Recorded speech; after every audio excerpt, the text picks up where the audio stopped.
tahap-tahapannya lebih tepatnya. Jadi nggak cuma tahap awal aja, tapi bagaimana tahapan-tahapan untuk membangun brand menurut chef sebagai food blogger.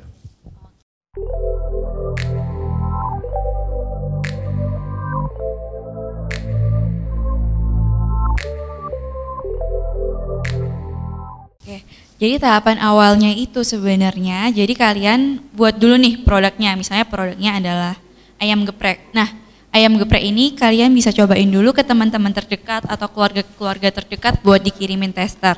Nah, setelah itu hal yang paling gampang, sebenarnya marketing paling gampang itu, pertama itu dikenalin dulu ke teman-teman terdekat atau keluarga dulu, dicobain satu-satu. Nah terus mereka bilang, wih ini enak pol, kalau orang Surabaya bilang kayak gitu, ayam geprekmu ini enak pol, beda dari yang lain. Nah dari situ biasanya mereka bakal ngeposting ya, orang-orang sekarang kan dikit-dikit story WA, nge-story di Instagram. Nah dari situ aja akhirnya brand tadi itu yang awalnya nggak ada yang tahu sama sekali, akhirnya udah mulai dikenal. Terus akhirnya mulai banyak yang penasaran buat cobain tadi. Jadi itu trik paling gampang dan tip yang paling awal yang harus dilakukan, meskipun tuh kelihatannya kayak sepele banget tapi sebenarnya bisa dilakuin. Terus setelah itu baru misalnya nih mencoba buat pengen digedein lagi, ya udah bisa coba buat iklan di influencer. Oke, jadi nggak langsung iklan dulu ya,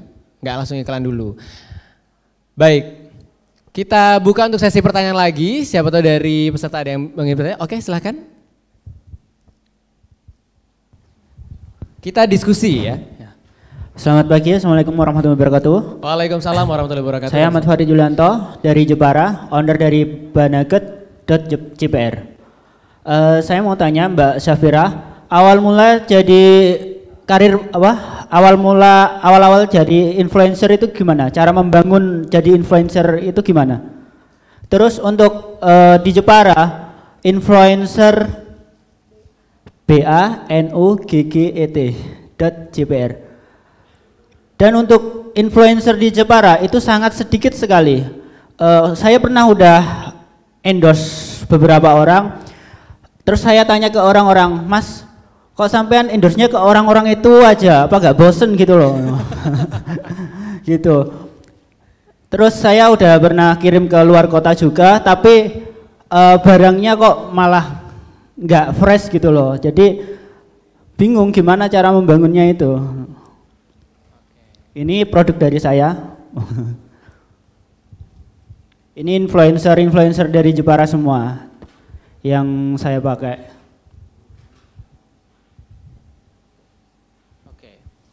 Baik. Nah ini tadi makanannya yang dijual masnya tadi tuh nggak bisa dijual dalam bentuk frozen ya? Jadi mau nggak mau harus tetap di Jepara ya. Ya jadi gini, ini ada offline store-nya nggak? Offline store? Oh, ada. Tetap ada ya? Ada. Nah ini sih yang menjadi sedikit PR. Nah mungkin bisa pakai itu Mas, Instagram Ads. Jadi kan di Instagram sekarang kalau misalnya pakai bisnis account itu kalian bisa pakai iklan ads, nanti cari misalnya udah diiklanin, nanti cari yang lokasinya. Nah lokasinya cari yang di Jepara, jadi select locationnya minta di Jepara, itu bisa diatur kok untuk iklannya. Jadi nanti iklannya itu muncul di Instagramnya orang-orang Jepara gitu. Kalau misal nggak sesuai social influencer gitu gimana? Nggak sesuai social influencer, dia tuh cuma influencernya itu dia tuh nggak influencer tapi dia followersnya banyak gitu Mas. Banyak, oh jadi kalau kita kan tadi sempat ngebahas food blogger, food influencer, jadi mereka memfokuskan diri untuk makan seperti kuliner SBY kan fokus di makanan. Nah yang dimaksud oleh Masnya ini adalah mereka sebenarnya bukan memfokuskan diri pada influencer, menjadi seorang influencer, tapi mereka punya banyak followers, gitu ya Mas ya. Jadi dia modalnya punya banyak followers gitu. Oke. Nah sebenarnya untuk usaha Masnya sendiri itu bisa banget diiklanin sama yang bukan food blogger, karena Masnya aku tadi lihat juga jualan salad. Nah salad ini kan healthy food. Nah healthy food sekarang ini tuh bukan sebagai makanan yang kita makan sehari-hari, tapi kan sebagai lifestyle. gaya hidup yang lebih sehat. Nah, influencer tadi yang followersnya banyak kayak selebgram ya maksudnya masnya. Nah, selebgram tadi kan bisa membawa lifestyle tersebut, healthy food tadi. Jadi menurut saya sih masih cocok banget kok, masih bisa buat diiklanin ke selebgram. Oh ya Mas, untuk Dorodok mungkin bisa invest di Jepara, soalnya orang Jepara itu sangat konstruktif banget Mas, monggo kalau mau datang. Luar biasa ya, jadi langsung bisa terbuka kerja sama gitu ya. nih. Habis ini langsung kolaborasi ya Mas? Oke, kita buka sesi pertanyaan lagi. Selanjutnya, baik ada di belakang, bisa dibantu mic-nya.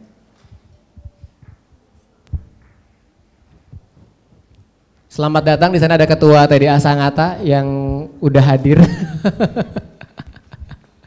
Assalamualaikum warahmatullahi wabarakatuh. Waalaikumsalam warahmatullahi wabarakatuh. Nama saya Agung Dewata, saya dari Kediri, Jawa Timur. Bisnis saya brownies jibrat. Pertanyaannya jadi begini Mbak, akhir-akhir ini 1 bulan ini banyak yang unfollow.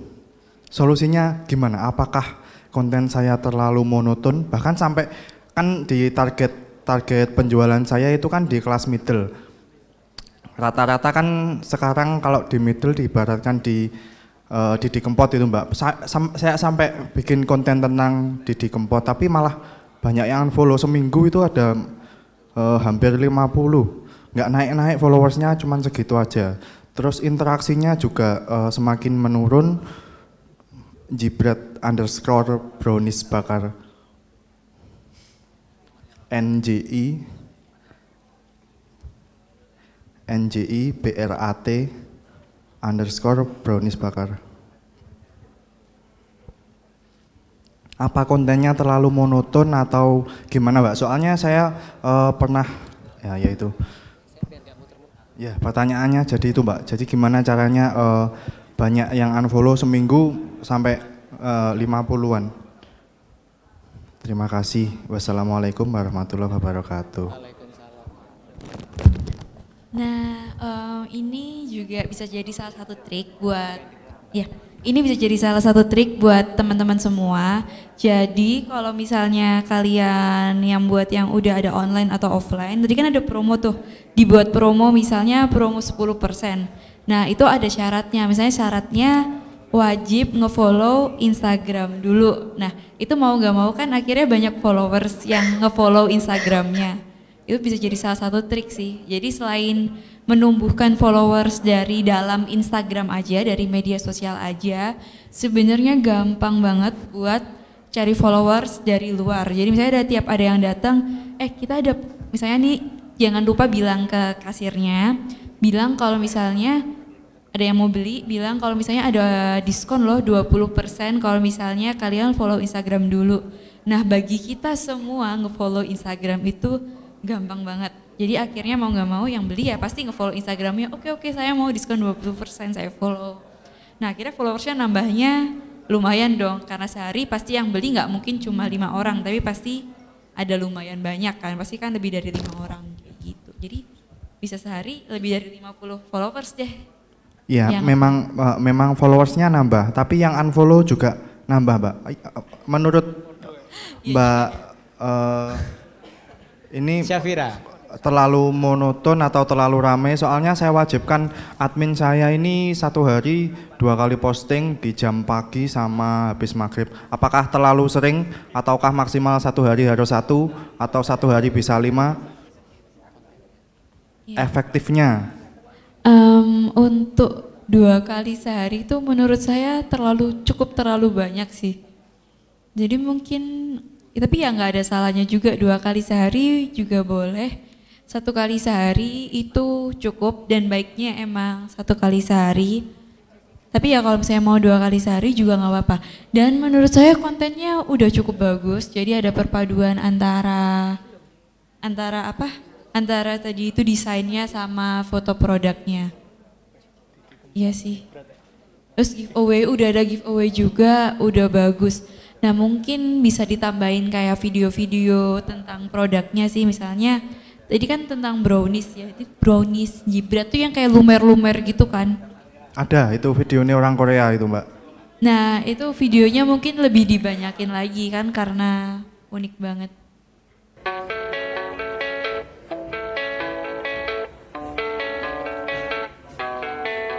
Terus udah coba Instagram Ads belum? Sudah kemarin 30.000. 30.000 yang lihat. Enggak, maksudnya budgetnya soalnya masih baru, dapat ilmu baru harus Instagram Ads, saya nyoba budgetnya 30.000 satu hari, masih nyoba dulu, followernya cuma nambah 16, alhamdulillah ada followers. Viewersnya nambah nggak tapi? Viewersnya? Visitors Instagram. Ya ini Mbak, maksudnya takutnya saya itu apakah bosen atau maksudnya bosan lihat jibrat itu aja gitu loh Mbak. Iya. Boleh. Kita diskusi. Boleh, monggo silahkan.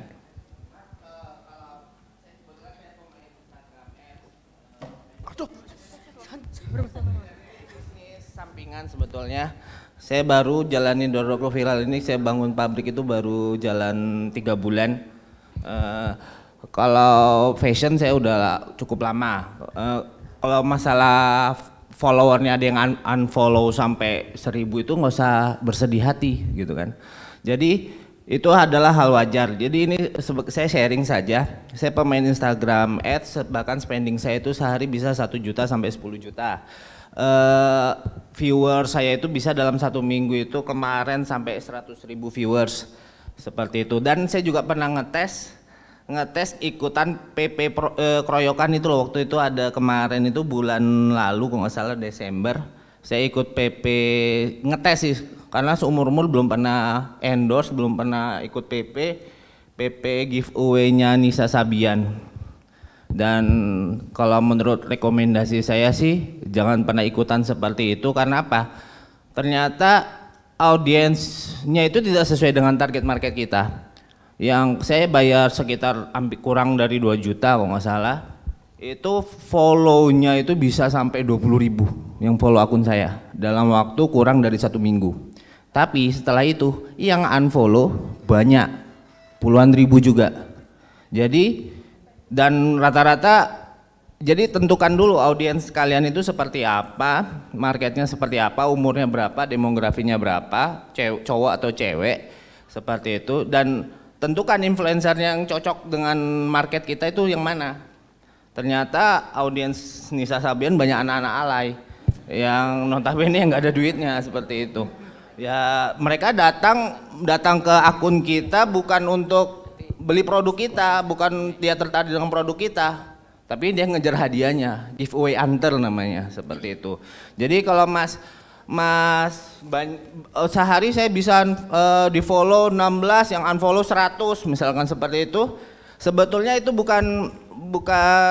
jangan berkecil hati, Mas analisa dulu akunnya seperti apa. Di akun Instagram itu kan ada username, ada biografi kita.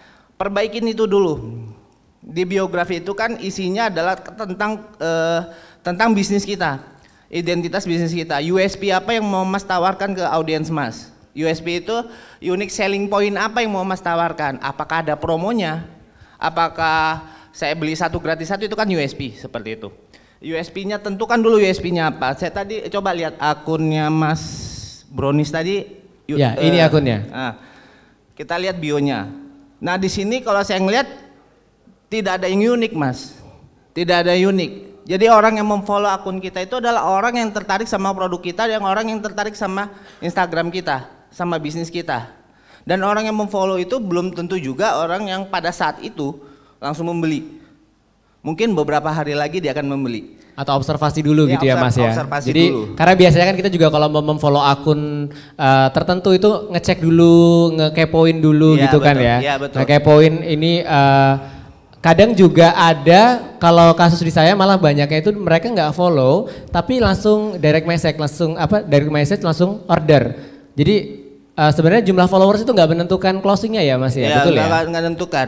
Mungkin Mbak kita bisa bandingkan dengan akun fashion saya, boleh Mas ya, saya biar kasih tunjuk. Mbak bisa ketik @nixus.official. Ini akun saya. Oke, waktu Ya. kita tinggal 10 menit, jadi bisa kita perpadat sambil Di sini ini. di akun di biografi ini kelihatan USP-nya apa, unique selling point-nya apa. Saya bisa COD, saya bisa transaksi di Shopee. Ketika beli produk saya ada garansi tuker size-nya. Terus kita dapat ketika beli belanja produk saya kasih bonus 100.000, itu adalah USP. Mungkin Mas bisa contek akun ini atau contek akun-akun besar. USP apa yang mereka tawarkan dan bisa diadopsi ke akun kita, seperti itu. Terima kasih. Baik, jadi aplaus dulu dong, luar biasa. Terima kasih. Kita buka 1-2 pertanyaan lagi untuk sesi kali ini. Cuma di sini mungkin ada konten-konten mungkin yang gimana menurut Mas yang dorok-dok ya. Sedikit ngasih konten-konten di luar makanan itu menurut teman-teman sekalian di sini gimana?